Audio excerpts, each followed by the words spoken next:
What I believe I'm going to tell you about today is really going to change our world, and sooner rather than later.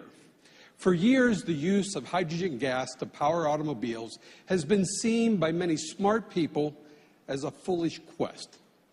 The point of view is reminiscent of the opinions 20 years ago of how the Prius hybrid was called by many as a science project that would never be economically feasible. The point is change takes persistence. Instead of turning out clever phrases, we at Toyota have been turning wheels with electricity by combining hydrogen and oxygen in an inboard fuel cell system.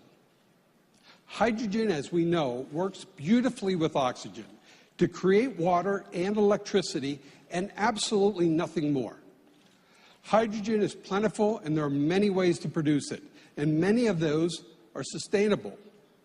And as we all know, a fuel cell is more efficient to operate than a gasoline engine, which means it requires less fuel to travel the same distance and again produces zero emissions. In 2015, we will bring this technology to market. Now, that's not to say our work is done, and there are challenges ahead, two in particular. The first is building the vehicle at an affordable price. And the second is what are we doing to help build that critical hydrogen refueling infrastructure. This project has been fully in-house. From the start, we needed to invent the tools which to develop, build, and safety test a truly brand new exotic powertrain. By far, the biggest advances coming to market with a reasonably priced car have been related to the materials, the design, and the manufacturing. The beauty is we have seen considerable improvement in all three of those areas, which is why we're so bullish on fuel cells. Toyota has been in the dry battery business for a long time. We love batteries. We're the world leader in hybrid electronics. The dedication to battery technology continues. But compared to battery electrics, the rate of cost reduction that we have seen in fuel cell electric technology has been staggering. That's why our hydrogen fuel cell electric vehicles will be in our future sooner than many people believe, and in much greater numbers than anyone expected. The state has recently approved more than $200 million in fueling for as many as 100 new stations, 20 by 2015 and 40 by 2016.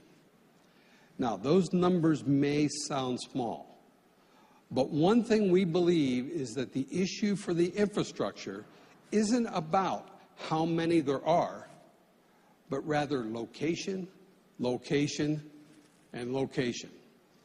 Now, Toyota and the University of California, the Advanced Energy Program, collaborated on a spatial model that maps out specific distribution of stations.